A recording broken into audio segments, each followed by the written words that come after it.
This is the All Things Marilyn podcast. My name is Scott Fortner, Marilyn Monroe collector, historian, and owner of the Marilyn Monroe Collection. And I'm Elisa Jordan. I'm an author, the founder of LA Women Tours, and I am also a Marilyn Monroe historian. We have a great episode of the All Things Marilyn podcast today. Elisa and I have interviewed Chris Flannery and Jason Greene, and they are the authors of a new book that's coming out, Marilyn, The Lost Photographs, The Last Interview. So, Elisa, what's in the book?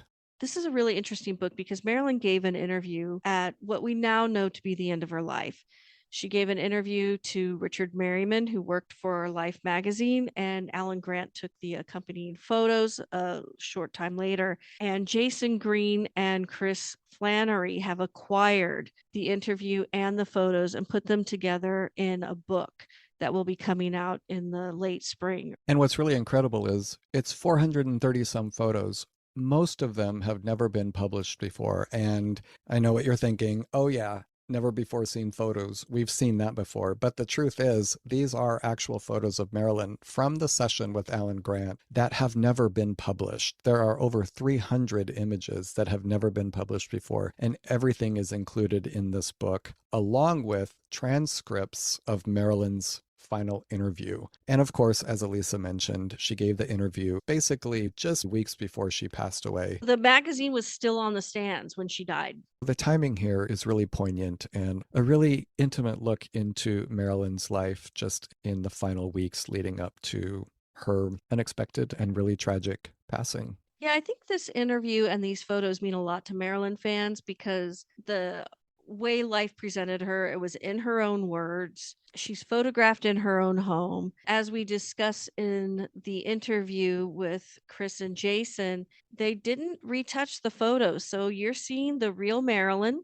You listen to any of the footage, and they do have some snippets here and there on their social media. She's speaking in her real voice. That is a point that I'm glad you made. A lot of times when I post audio of Marilyn from this last interview, the small portions that have been released, I always get people saying, that's not Marilyn's voice, because they're used to the on-screen Marilyn.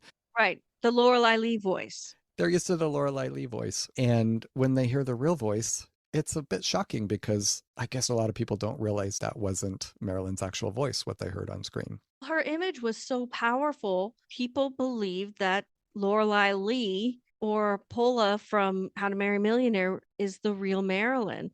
And that was something Marilyn faced in real life. And she rebelled against it, as we know. But it's something that carries over today. And Chris and Jason have been very careful to present Marilyn as a real person.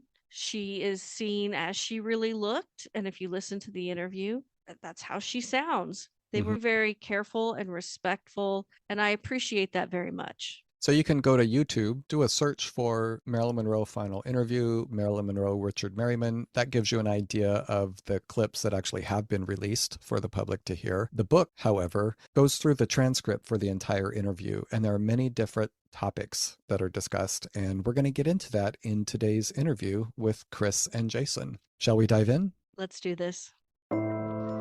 If I am a star, the people made me a star.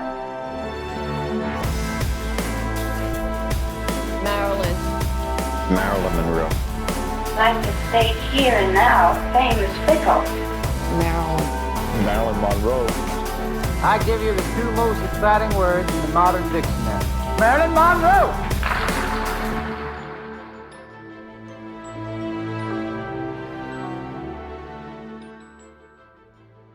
Jason and Chris, welcome to the All Things Marilyn podcast. We're super excited to have you here today. Thanks for inviting us. Thank you so much. Appreciate it. Before we dive in and start discussing the book, if you could share with our listeners just a little bit of background so they get to know you and how you came to make this book. Chris, we'll start with you. Jason and I have known each other a long time, maybe longer than you and Scott have known each other, actually. So we're certainly north of 15 years of knowing each other, probably closer to 20. We've talked about photography over the years because I've been involved in and out of the business, and it's a very interesting subclass of IP. There's a lot of focus around music these days and other rights, but we've always been fascinated by photographs. I certainly have. I was approached by Neil Preston, the famous rock and roll photographer who I've worked with over the years. And when he worked for People magazine, Karen Grant, who was Allan's wife, now widow, was his picture editor at People magazine. They knew each other, and Neil knew the backstory of what had happened after Allan passed in 2008. And Karen had recently had a health bump and had decided that it was time for Marilyn to be out in the world. And Neil said, I thought of you and what you've done. Would you be interested? And my first call was to Jason. Wow. Neil Preston is a legend. I don't know if Maryland fans are aware of rock photography, but I'm very aware of his reputation and his work. Yeah. Jason, share a little bit of your history here. Yeah, just to add on to that, Neil Preston is not only a legend, but he's an incredibly kind person and just has the greatest stories ever, from being on tour with Queen and Zeppelin and bands like that in the 70s. So you can imagine what went on then. But I come from a little bit of a different angle to this. When Chris and I first met, we were actually both in sports, and I was more sports and entertainment. I worked for a large company in Los Angeles that you guys are aware of called Anschutz Entertainment Group, which owns the Crypto.com Arena in Coachella and is a large concert promoter. And I worked in that world, and that's how we met Chris. And we just remained in touch. And then Chris ended up calling me and said, hey, we have this opportunity. Are you interested? And oh, by the way, Marilyn's 100th birthday is in 2026. And so this started in November of 2024 was the first time Chris called me.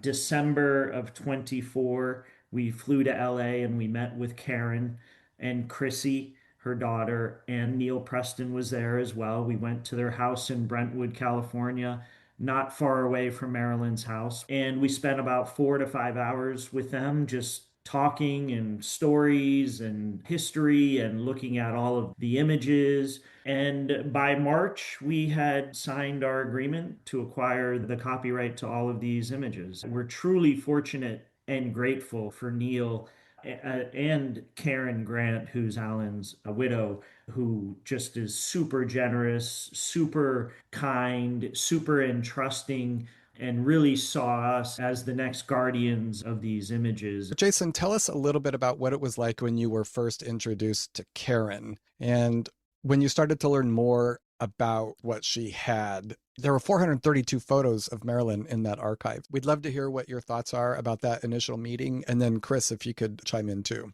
We went up to Brentwood and we went to her house, and Neil was there, like I had mentioned, and Chrissy, her daughter, was there. The couple takeaways from that first meeting for me were, one, the depth of the photo shoot. Even though it's 432, it doesn't seem like a lot. And several of them are in series, as you've seen. Just the emotional depth within those 432 images. The second thing was this little pile of vintage images that she also had that Allan had handmade in the 70s and 80s. He never commercialized stuff in the sense of what happens today. Yes, he licensed a couple photos to a German magazine or to some newspaper in the US. And we have vintage images with writing on the back like, you get one-time use and please return to Allan Grant. So that was one thing that really stuck out with me. And then the second, and Chris will corroborate this, but Karen is one of the funniest, sharpest people that I have ever met in my life. Being around her, it was almost like being around my grandmother. It was just a great time. And when we spoke at the memorial service and she was there, we all went out for ice cream after with her and sat in a car for an hour and a half and had ice cream. She could turn any situation into the funniest situation. So those are two of the things that really stood out for me. I think I want to hang out with her too. Yeah, she's, as Jason said, she'd be everyone's favorite grandmother. We knew that this was also about them trusting us because they really preserved Marilyn's sort of memory. And they lived in that community. As Jason said, they're half a mile away from Marilyn's house. And they bumped into people in their community life that knew her in that area. For Allan, it was just another job. Chris, you have a better recollection, but she was friends with, was it Pat? Or it was Marilyn's housekeeper, Eunice. They got to know each other over the years. I don't know if you knew this, Scott, and they would have lunch once in a while together. And so, because I don't know, they bumped into each other in a dry cleaners. It was something like that. But when she was at People, Allan was commissioned, although he'd put the camera down for the most part, he was commissioned in the early 80s by People to go in and photograph Marilyn's house. And so we've also got those color photos. So it was after it had been sold and someone had lived there for a long time. But I think it was pretty much intact in terms of the rooms and that kind of stuff. I don't think the layout of the interior changed. And so they lived this, and she had many clippings about Marilyn. And I think one of the things we've learned on this journey is particularly those people that had interactions with Marilyn late in her life. She was a presence in their lives from there on in. And I mean that in a really almost spiritual way, right? That there was a force. And I remember talking with Meredith about this. Marilyn was sort of part of this. She was part of their life because they did something, and a month later she'd passed. And it was so unexpected and shocking and everything else. So we knew that for Karen and Chrissy, it was really important that they felt we could continue Allan's legacy and do it in a way that they couldn't, that they hadn't been able to. And I was familiar with Allan's work because he did a very famous shoot at Capitol Studio A of Dean Martin and Frank Sinatra, and having worked with the Sinatra family for many years, I'm very aware of that shoot. It's a great shot. Allan was life's man in Hollywood.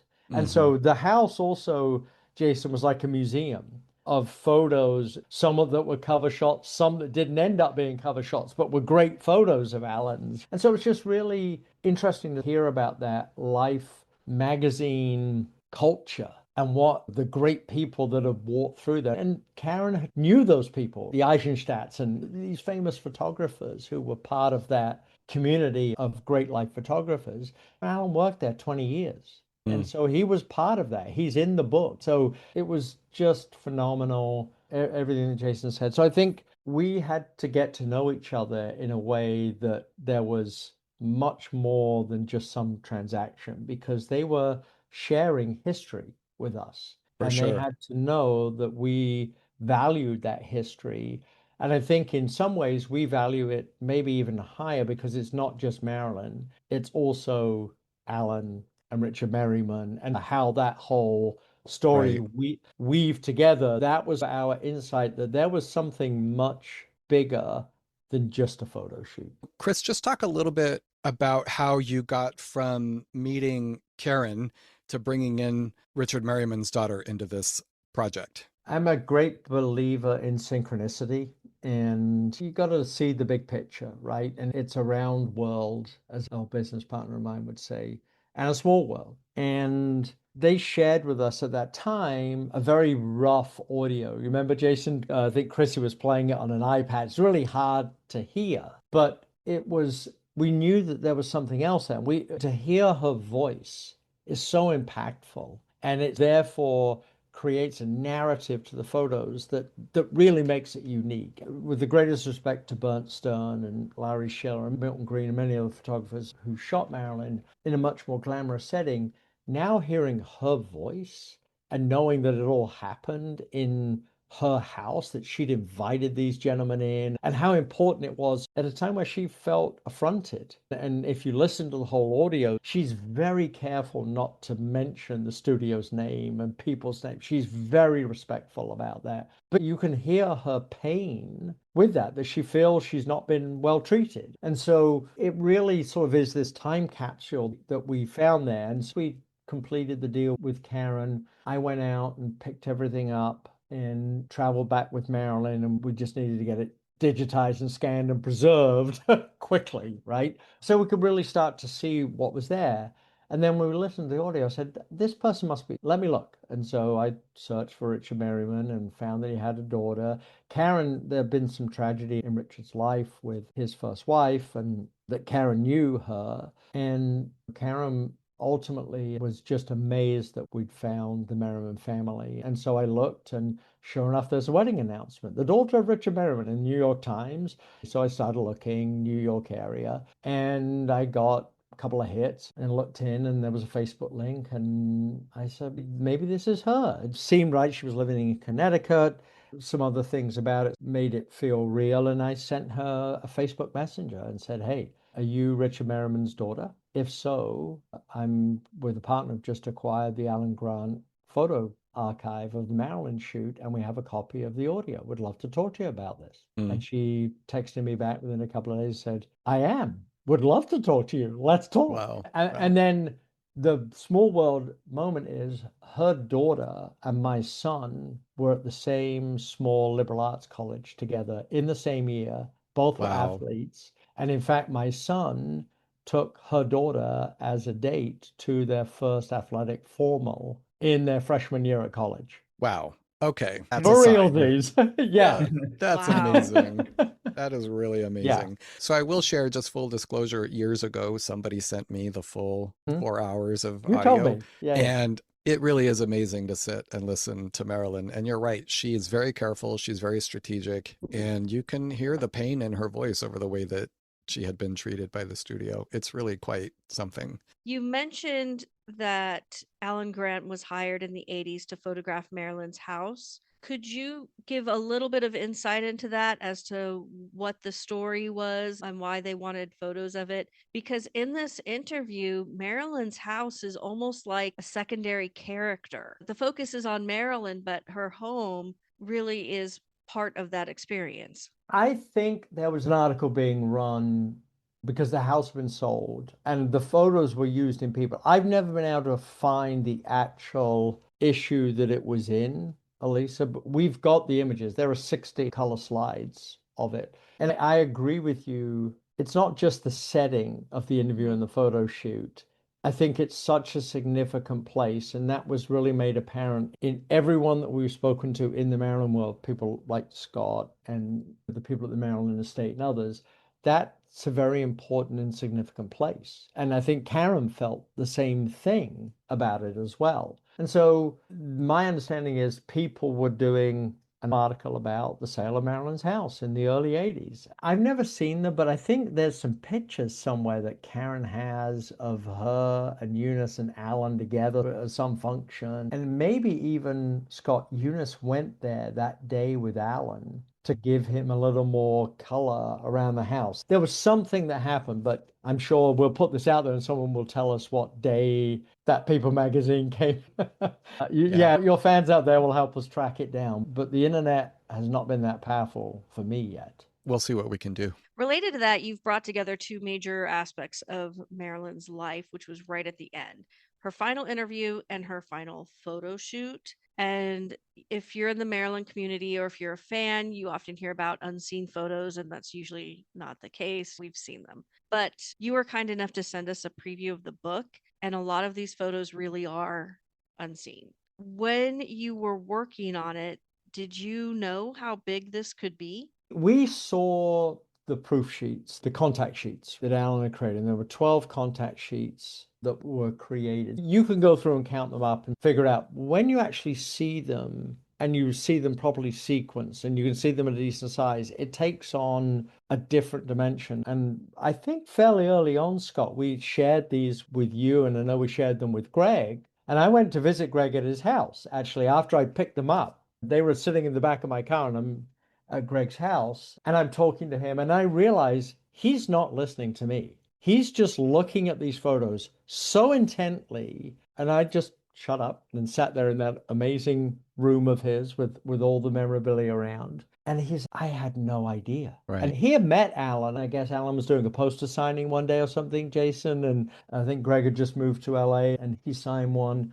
He said, I had no idea. And I think, Scott, you might have corroborated that when we discussed with you, because there was the 8 in Life, and then there was those that were on that poster and a couple others. Allan printed about 60 images, Elisa, just to give you a sense. So those are the ones that somewhere someone may have seen. So there's still 370 that had never been seen before. And I don't know that we quite realize it until you really start going through them. Jason? Mm-hmm. Yeah, I would say, especially when you start going through them one by one and you start to see the different poses, the different emotions, the close-ups where it's really just her face or her head. And on the cover of our website is one of those, which just blew me away when I saw it. It blew my wife away when she saw it. And so that's when I think Chris and I both were like, oh my God, this is incredible. No disrespect to any of the other photographers, but I think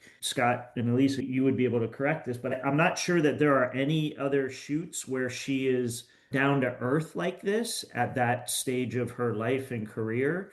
Maybe there is, and you guys know, but 432 not glammed up images, but more just almost like she's just in her house by herself and casual with, I think there was one hair and makeup person, and that was it. And Richard for the interview, and then Allan for the photo shoot. It was really surprising to see all of that and the idea of bringing that to the world. I always joked with Chris that I think that we are going to have a small impact on the world.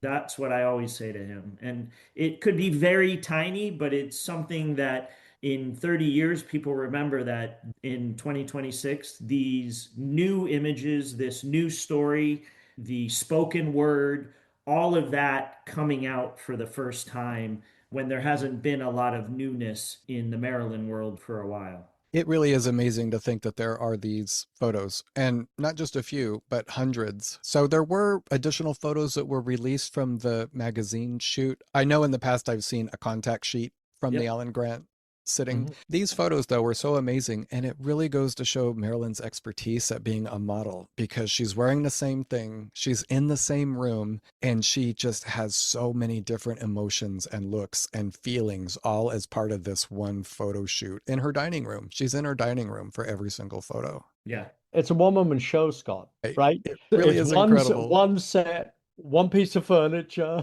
one window. It's all right there, but there's her entire emotion there, right? As I've mentioned, this is the book that I hear that everybody's waiting for, not just for the photos, but for the interview, because only portions of that interview have been released in the past, not the full interview. So as individuals that were probably growing to become bigger fans of Marilyn as this project came along, tell us about what it was like hearing those tapes for the very first time, and you're hearing Marilyn's own voice. Chris mentioned we were at Karen's house for our first meeting. So Karen, Chrissy, Neil Preston, and us. And Chrissy had it. And as soon as she hit play, my heart dropped. I was never a Marilyn fan before this. I was never not a fan. It just wasn't in my orbit, really. Knew who she was, thought she was beautiful, but not in my orbit. But once we started to get into it, and then we had that meeting, it was incredible. It was as if you were in the room with her having coffee or talking about life with her. And we only listened to maybe 5 or 10 minutes, I think, that day. It wasn't a long clip, but it was so impactful for me and just made me want to get involved all the more when I heard it. There's 4 hours of interview. It's 100-page transcript, and that was distilled down to 1,000 words in Life magazine, or 1,500 words. So there's so much that she talks about. Hearing her voice just gave me tingles, and it still does because we have it. So I play it here, and we've cleaned it up. We got the original reel-to-reel tapes digitized, and everything is super clear. So I sometimes just go and I'll listen to it. And also I post sometimes on Instagram. I'll cut a little bit and I'll put up a photo and her voice with it. But that was the impact on me. I remember talking to Meredith Landis about this and getting some more background, knowing that the tapes were sitting in a basement somewhere in New England and just hoping that they were still in good condition. And Meredith has been a tremendous partner, just as Karen and Chrissy have been in terms of telling the story, because we said, this is the time you have to tell the story.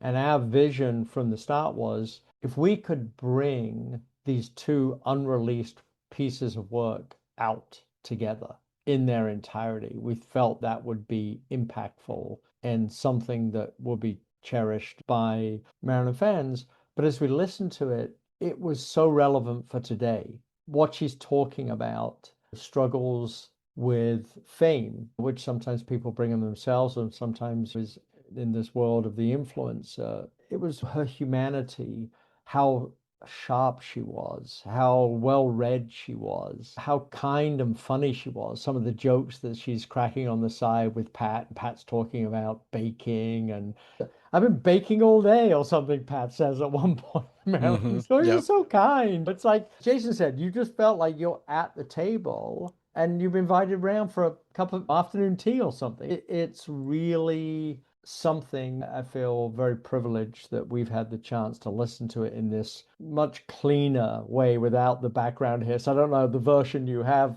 Scott, but the one we had that had this loud hum in the background. It's not easy to hear. Richard's quiet because the mic's set up by Marilyn, but I feel over time she opens up. She had her own questions and things that she wanted to say. She'd prepared for that, right? Right. And she's got the things that she wanted to talk about. And it was revolutionary at the time. In 1962, and this is one of the things that Karen told us, was, and Meredith corroborated, he rented that piece of equipment himself. He paid for the tapes. He did that himself. It wasn't given to him by Life. They didn't do that. And he was the only journalist at Life doing that at that time. And there was some of the older guard apparently would make fun. He was relatively young. I'm not quite sure of his age when it was done, but they would say, can't you take proper notes? And I think that it was so important why he did it. There are so many reasons that with hindsight that we can look at, because he promised Marilyn that she would have edit over what she said, that whatever she said were going to be her words. And on Life, it says Marilyn in her own words. And that was his way of absolutely guaranteeing to her that these were her words. He gave her a copy of those tapes. He gave her a copy of the transcript. He gave her a copy of his first cut of the work. And he did all of that within 2 or 3 days of those interviews. He turned it fast. Karen said there were stories at the Life office on the West Coast of him coming in and saying, who can transcribe this? I got to get this done. And he had a real urgency to do it. The other story that's there within the story is the way that they worked to do it. And today it seems obvious that people would record, but back then it wasn't. And that's why I think this is a very unique set of audio. It's not a publicity tour. It is her at home talking about a specific subject. She knows it's the press, but she's also talking carefully about how the press has misinterpreted things that she said. It's just such an interesting listen because there's so many different topics. And one of the things that I've noticed and that I actually wrote about in the introduction for the book was Marilyn was in a very different place when they started discussing doing the interview as compared to where she was when she actually did the interview. She started talking with Meryman at the start of the year, 1962, and by the time they had gotten together, a lot had changed since they first started talking about doing that interview, which we can talk about. One of my favorite lines, though, in the interview is Marilyn is answering a question for Meryman. You can hear Marilyn's phone ring in the background, and Marilyn says, "If it's an Italian, tell him I'm not home." And I'm like, who was the Italian? It could be anybody, right? But who is it who's calling Marilyn and she doesn't want to talk to him if they're Italian? On that original reel to reel that you're speaking about, can you actually hear his voice? And the reason I asked that is because he was pretty famous for taking his own voice out of interviews, or at least when it was in print, you didn't see his question. So it was just the person talking. At the very least, that's what he did with Marilyn. And I've always wondered how the interview evolved as they were talking. So were you able to hear that process? Yes, you can hear his voice. It's quieter than Marilyn's, but you can hear the conversation quite clearly. But that was his style. And I think he did the same thing with Elizabeth Taylor in the interview with her and many other people. And so out of respect for that and his process, we did not include his questions in the text of the book because it's Marilyn's words. And it was collaborative between the two of them. And Scott, you're 100% right that January and early February, when they met in New York, and you kindly shared with us the correspondence between them, it's very different than what happened after June with the shutdown of the film. Although she's talking about going to Madison Square Garden for President Kennedy's birthday party and singing, and She said the courage to get up there and sing and turn away Maria Callas from her dressing room who wanted to come in and say hi to Marilyn, but Callas had already performed. It's so open and honest the way that she's talking with him. It's really a treasure. And he's thoughtful. She never gets angry, but she says some pointed things here and there to him, which I think are great. She said, I didn't say that. You said that about me. He said, yes, I did say that about you, didn't I? And then they'll laugh about it. I think it may have been a different kind of format for her as well, Scott, to have Right. that record. She talks about that a little bit. Is this thing on? Are you sure that's recording? Is the light? She's doing that as well as you listen to it. And so that sort of interstitial stuff, I think, at some point we'll figure out with the Meryman family how best that could be told. But there's something else with that. I think in book form, it wouldn't be that interesting to get the back and forth because sometimes it's a lot of the same question, Elisa, that they're asking. It's not a different question. It's provoking and helping Marilyn, I think, to go a little deeper into the subject rather than just take it as from her first answer. Help push her a little bit. He's probing her and trying to get her, and she lets him know really clearly when he's gone too far. He talks about revving up the machine, and she goes, I'm not a car. You don't crank me up. I can't remember the exact words that he and used, she but said something also something about like, I'm not a thing. I never want to be a thing, right? Or something. Right. Yeah, I do know what you're talking about. He says something about he's trying to ask her about her process and how do you crank up for a scene or something. And she says, I don't crank anything. I'm not a Model T. Right. And then laughs about it too, right? So there's good Yeah. rapport there. You're There's not any hostility. I sense enjoyment. Right. Jason, tell us what you think the fans will learn about Marilyn that's new after reading the interview in your book. As we talked about earlier, I have a different perspective because having not been in this world, a lot of it was new to me. I'll give one thing or a couple things that probably the fans probably know because they know so much, but the world maybe doesn't know. One is how intelligent she is. The world portrays her as just a blonde pinup girl. Even today, that's the image, but extremely intelligent. And the second thing is what I'll call her sense of social justice. And she even says it in the interview, Scott, you may remember this. She talks about the world needs more love. The Jews, the Arabs, the blacks. This is what she says in 1962. And politics aside, it couldn't be more relevant today in this world, right? And so to be that way back then, which was extremely rare, I presume, or I know, is something that I was very shocked and surprised at. Those would be the two things that maybe the Maryland community knows, but maybe not the depth of it, and they will be able to glean more insight into those areas. How about you, Chris? One thing that Jason and I combined on from the start was we wanted to make this available for people to then make their own viewpoints on who Marilyn is and what she had to say for herself. Our job was to bring her voice and her own words and then let people decide who she is. I think there's probably been more misinformation published and made in the last 20 years.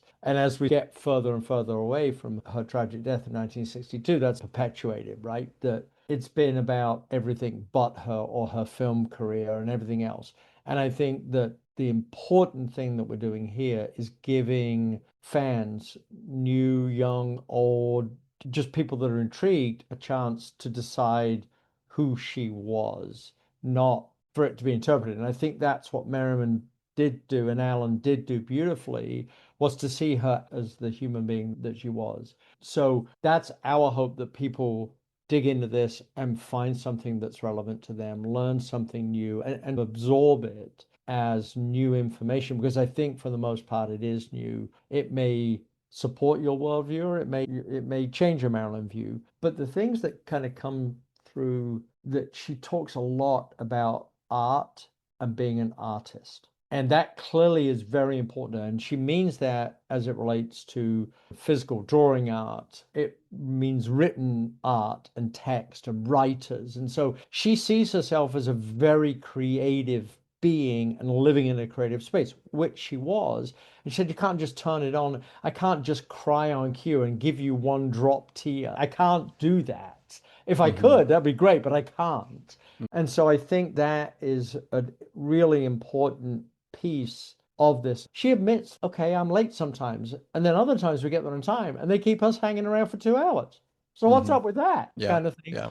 So, but as an artist, you can't always just show up and do what you're doing. She talks a fair amount about how delighted she is that she is a sexual being and a sexual person. And she's not talking about sex per se, but it's just there with her. But she's looking at it in a much more complete view, I think, of what that means to have emotion and have feeling, and what those things are comes through. And Jason talked about her kindness. She talks about the people that again and again she'll talk about. She loves dealing with kids or talking to kids because they're the most honest. And she said they want an interview because they want to show so-and-so in their classroom that they got an autograph from Marilyn Monroe.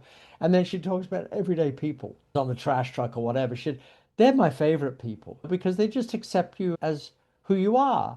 She talks about maybe if she could do it because of where she came from, they could also do something as well, or their kids could do something as well. And so I think that hopefully people will find things that are meaningful to them and whatever their life has been. But what I do believe is it's really relevant to today. And the photos, the more time that we spend with it, what I realize is that the photos done at a different time to the interview capture the words incredibly well. It is a masterpiece that she is performing and Allan has captured. And again, the only way that they could do that is because of the use of new technology at that time to record it and to make that available so that they knew where that was going. And here we are on a podcast in the new age of audio, finding something from 64 years ago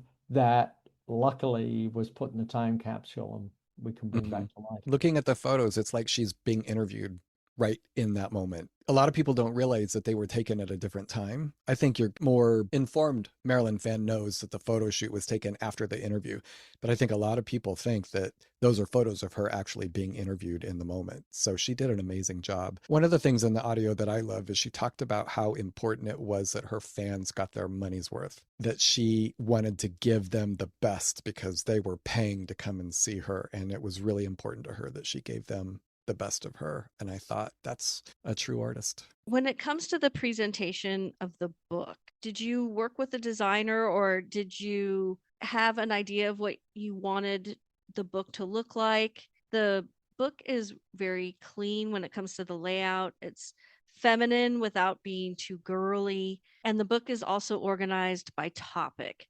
It's not a straight transcription of the interview. We're getting insight into Marilyn topic by topic.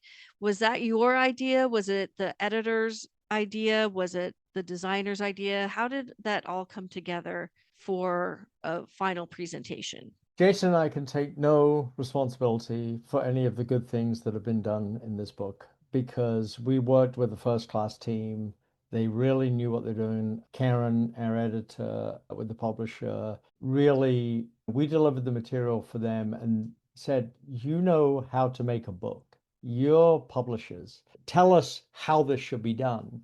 And that's what they did, Elisa. They felt that it was important not to have the other voice. There was many ways we could have gone, and we talked about it very actively. But the more you look into the way that Meryman had organized the story, when you see the way that he cut up the transcription and pasted it down, he was looking at themes, and we felt she'll talk about her childhood in this piece and in this piece and in this piece. And if you did it chronologically, you'd think she was repeating herself, which sometimes she didn't. So I think by organizing it by topic with childhood, and the interview was really about fame to start with. So that's there. But I think it was a much more logical way to see the material. The interview's 3.5, 4 hours long. And it's not meant to read as a narrative piece. It was, like Scott, you said, he's probing her, right? And there's a good rapport.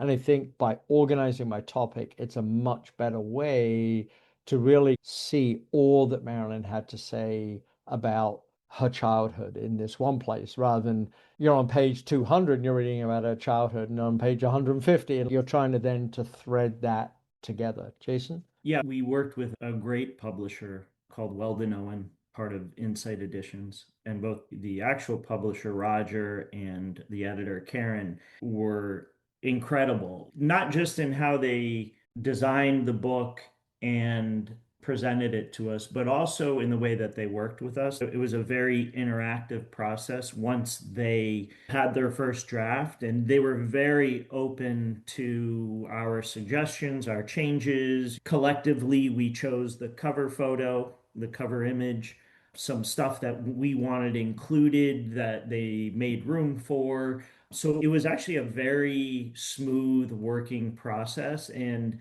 the interesting thing that, like Chris said, they almost got it right on the first pass. When we received the first draft, it was like, wow, this is going to be super cool. It's exciting to see it evolve and take shape. Also, we got great feedback from Richard Meryman's family and from the Grant family about it as well. They were just thrilled to see it in that way. So that was really, for us, that was in some ways our clients, right? Because we've been entrusted with that. And so that they saw that coming together, and those two hemispheres really kind of locking in the photos and that together was very satisfying for us. One of the things I noticed when looking through the book and all of the photos of Marilyn, they're not retouched. You are showing the photos as they were, as part of the archive when you acquired them. So talk a little bit about why you decided to not have enhanced photos, because from what I can see, they are just the originals. They're not enhanced at all.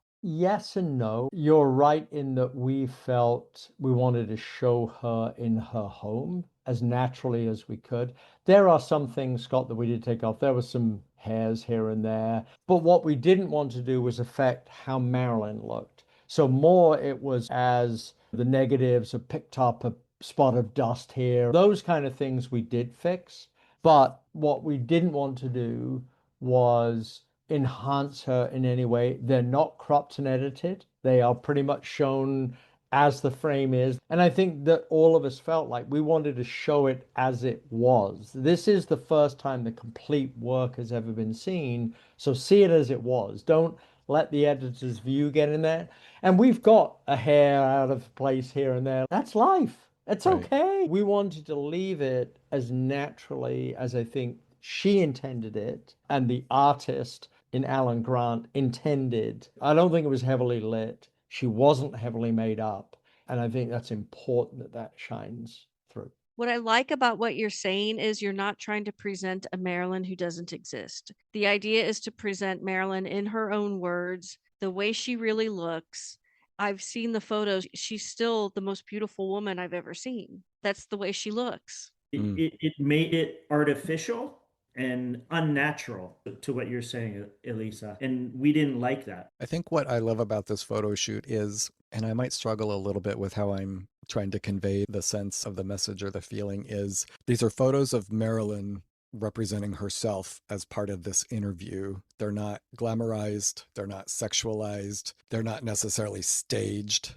It's Marilyn in her home. It's the most extensive photo shoot ever of Marilyn taken in her home. As we talked about earlier in the interview today, that house is so much part of the story today. And of course, it's just come out this week that there's a new legal threat around the home where the owners are now suing the mayor and the city of Los Angeles. And that's taking over the news again. But that house is just such a part of Marilyn's history and her story. I think one thing that's also important here is life. Life was the arbiter of good taste at one time in America. That's my interpretation, right, of that as a Brit. And Life was invited into tens of millions of American homes every 2 weeks, and it sat on the coffee table in the center of the house. It was a symbol of America at that time. And so part of, Meryman and Grant as lifers, and so they knew the sensibility of life. So they were seeing it through that lens. And I think they all understood that this was about presenting Marilyn to everyone across America in August of 1962. It's really her. You are seeing the real Marilyn. She's not retouched. She's not overmade up. And like you were saying earlier, it's like you're sitting down with her at her kitchen table, listening to her. And when you see the photos, it kind of feels like that too. It's a very intimate presentation of her, and she orchestrated that herself, which was different for her. She was very aware of her image, and she was really trying to connect with, I think, her public at the time. Well, and it's even more poignant that this was her last formal photo shoot and also her Yeah. last interview, and she passed away just days later.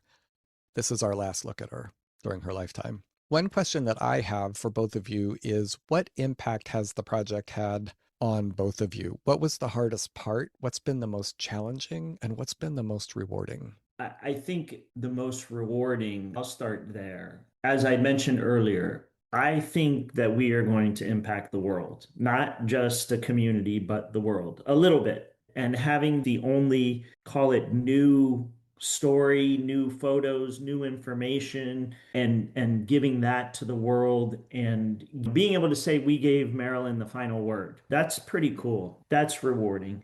The second thing for me, and I don't know if Chris experiences this as much, but I have three young kids that are 13, 11, and 9. And up until now, they never knew who Marilyn was. But now she's a part of our lives, and they talk about it. They talk about it at school. There's a career day where I have presented this at their school. And even my oldest son in middle school says one of his teacher, Marilyn, is his favorite. And I said, okay, we'll give her a photo in return for an A. So those types of things, both outside my family and within my family, has been extremely rewarding. Getting to know all the people that we've met along the way, like you guys and others, and how welcoming the community has been. And on the challenge side, I'm not generally a creative person. That's not my background or makeup. Chris falls more into that, and he can talk more about, but his skill set is broad, but he is a more creative guy than me. And going through this process has been extremely challenging from a creative standpoint, and coming out of my shell and making suggestions and taking control of creative processes that maybe I shouldn't be in control of. An example is the website. My wife is an artist and an art teacher, but she did the website for us at my direction.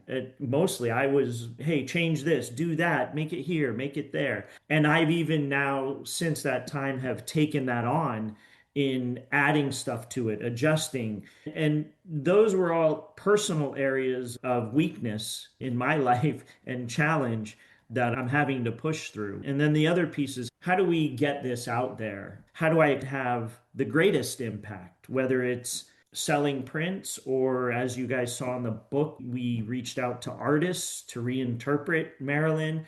Those types of things I take credit for in terms of coming up with some of those ideas.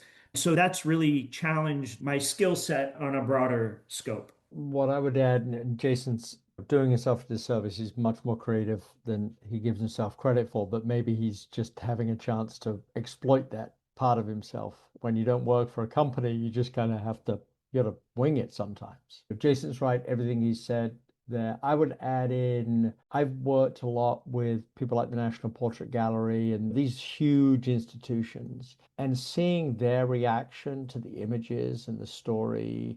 And we're doing an exhibit in Brazil. I'm getting to experience what this means elsewhere. And that is really rewarding and very affirming that we've got something here, that we're bringing to the world a story. We feel very honored and privileged to be trusted by everyone to do that. And hopefully we're good stewards around that. We don't want to be seen as exploitative, but we do want to make it available, because Karen said that too. She said, it's time that everyone sees Marilyn. Love that. And welcome to the world of Marilyn fandom, by the way. I can see that she's permeated your lives the way that she has Elisa's in mind. How's the Kool-Aid tasting? Excellent. Sugary. Tastes pretty good. I actually have 2 of the last Barris pictures that have sat on my office wall for years. I bought some time ago. And so she's been close by me for a while, but one of these days I'm going to have to switch those out and put some nice Allan Grant pictures up there. The community is just fantastic. And I think there's very few people you could do this with where you would get that kind of sense of welcome from a community. She has good fans for a reason. When people hear this, they're going to want to know where they can find you. What's your website? What's your social media? How can people look for the book? How can people keep in touch with you? Where all good books are sold is where you'll find it. We don't know of any foreign language translations yet, so it is just in English, but we do believe that the English language version will be available in most countries via the large booksellers. We're also working on some special editions, which will be sold through galleries and collectibles with other things in there that are more appropriate, not for the mass market, but for fans and collectors. Yeah, exactly. With special components and things to it as well, which will be above and beyond and different than the straight retail book. And we will be doing exhibits together. You're at the National Portrait Gallery. Portions of my collection will be there on exhibit this summer. And the Academy Museum. Yes, indeedy. So we'll be exhibiting together at the Academy Museum as well. Are there any plans or conversations around releasing the audio of the interview? We have had some conversations, yes. Go on. I'm probing, like Richard. Yes, we hope that there will be something that the audio will be part of something bigger. Wonderful. Yes. Thank you. We wish we could say more. Okay. Some of the audio will play at some of the museums. We're just figuring out what that is, Scott. We don't know, but all of them welcome this idea. So there will be places where you can start to hear that audio, but in its fullness, it needs some refinement rather than just like, you can't just play it. The book has all 432 images. Some are part of contact sheets, some are individual, but every image is in the book. If you buy the book, you will see the entire photo shoot, in addition to the written text from the Meryman interviews. Also, there are some extras within the book that we think people will be excited by, such as Allan Grant wrote an essay in 1990 on his experience that day with Marilyn. That has never been released, never been published. There's also artwork in there, historic artwork, as well as new artwork that's reinterpreted. There's samples of Richard Meryman's work. As we put the words and the images together, it was, as Chris alluded to earlier, it was also about honoring the other people involved in all of this and giving their story light too. I will say that the essay that Allan Grant wrote is absolutely fascinating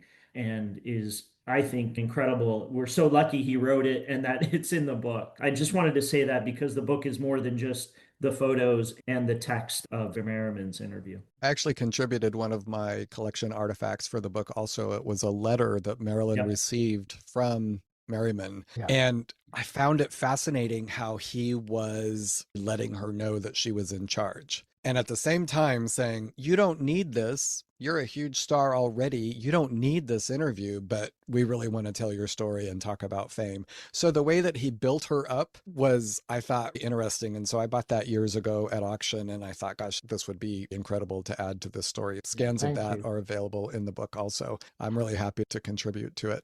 Thank you. And to mention Scott and Greg Schreiner writing the foreword to the book. We couldn't be more honored to have sort of the two largest collectors and experts in this world and leaders of the community validate what we thought we had. So well, thank you.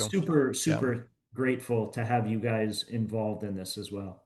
It was a thrill to be part of it. So thank you for the opportunity. One of the amazing things as we draw to the end of our interview with Chris and Jason, at the end of Marilyn's interview with Richard, she said, "Please don't make me look like a joke." And if anybody was ever wondering where that line came from, it was this interview. And this is how Marilyn ended it. And you can hear on the tapes Marilyn say, "Please don't make me look like a joke." And I hope that people see that we're striving to represent and respect Marilyn as we share her legend, keep her legend alive, talk about her, keep that legend going. And so it's really been an honor to have both of you with us today to talk about your project and this book. And I am super excited. And again, it's the one book that people are talking about how excited they are. There's so many books coming out, and this is the one that's just bubbling to the surface for people. They're like, I want the Lost Photos book. So big things are coming.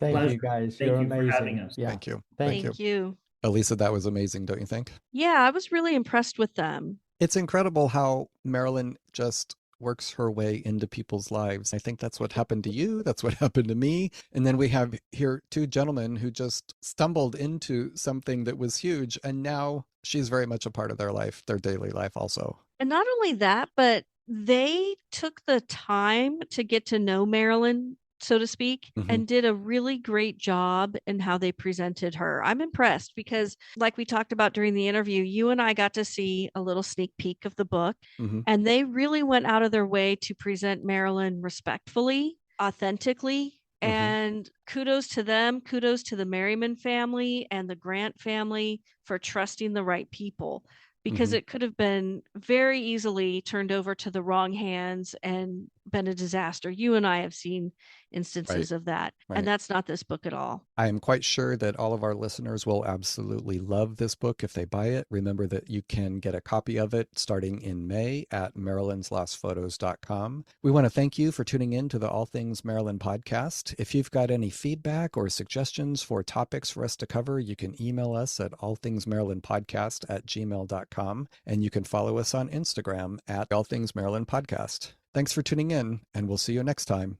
for All Things Maryland. Good night, man. Bye-bye.